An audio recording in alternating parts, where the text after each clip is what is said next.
महाराष्ट्राच्या समृद्ध इतिहासात अनेक गावे अशी आहेत जी केवळ नकाशावरची ठिकाणे नसून ती पराक्रम, श्रद्धा आणि सांस्कृतिक वैभवाची जिवंत साक्ष आहेत.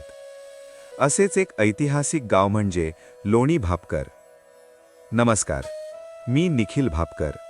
आजच्या भागात आपण लोणी भापकर गाव आणि गावातील प्राचीन मंदिरांविषयी माहिती घेणार आहोत. प्रथम पाहूया काळभैरवनाथ मंदिर.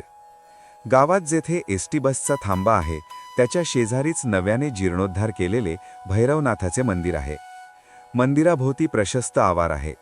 मंदिरासमोर स्वतंत्र नंदी चौपाळा आहे. मंदिरात पुढे सभामंडप आणि मागे गाभारा आहे. गाभाऱ्यातील व्यासपीठावर मध्यभागी भैरवनाथाची मूर्ती आहे. डाव्या बाजूस जोगेश्वरी देवी आणि उजव्या बाजूस ज्योतिबाची मूर्ती आहे.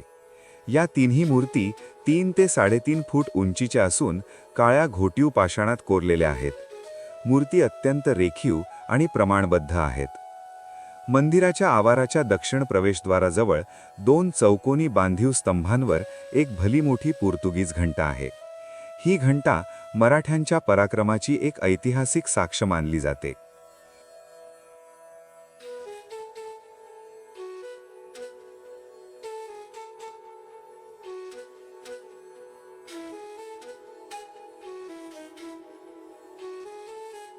आता पाहूया मल्लिकार्जुन मंदिर. गावाबाहेर ओढ्याच्या पश्चिमेस 2 ते 3 फरलांग अंतरावर हे साधे उत्तराभिमुख मंदिर आहे. या मंदिराचे वैशिष्ट्य म्हणजे गाभाऱ्यातील 2 विशाल आणि सुबक शिव-पार्वतीच्या पिंडी. मंदिराचा बाहेरचा नंदी मंडप आज नष्ट झालेला आहे, मात्र तेथे 2 अवशिष्ट नंदी आजही दिसतात. त्यांच्यासमोर दगडी चिऱ्यांमध्ये बांधलेली एक भव्य चिरेबंदी बारव आहे. या बारवेच्या तिन्ही बाजूंना सुंदर देवकोष्ठके आहेत, परंतु त्यातील मूर्ती आता नाहीशा झाल्या आहेत. याच्या समोरच पूर्वाभिमुख दशभुजा दत्त मंदिर आहे.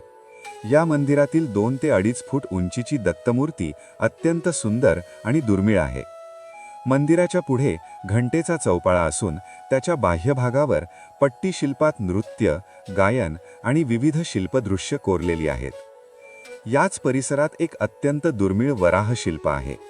वराह हा भगवान विष्णूचा चौथा अवतार मानला जातो.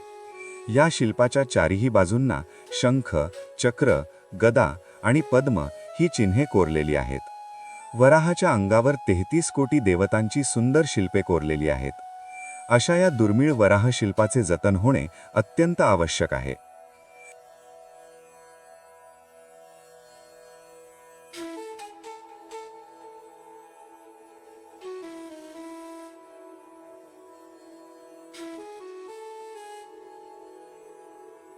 आता पाहूया सुमारे 500 वर्षे जुने महादेव मंदिर.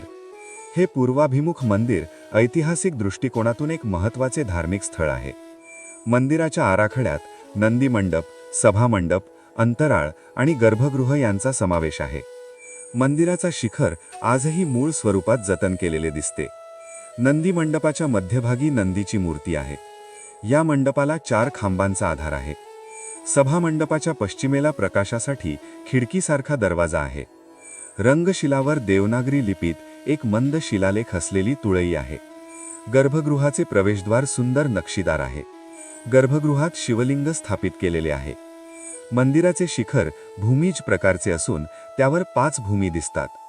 मंदिरासमोर एकूण 24 विरगळ ठेवलेले आहेत.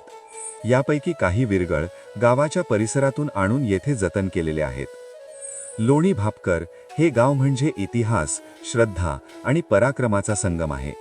भापकर घराण्याचा वारसा, दुर्मिळ वराह शिल्प आणि प्राचीन मंदिरे हे सर्व महाराष्ट्राच्या सांस्कृतिक ठेव्याचा अमूल्य भाग आहेत.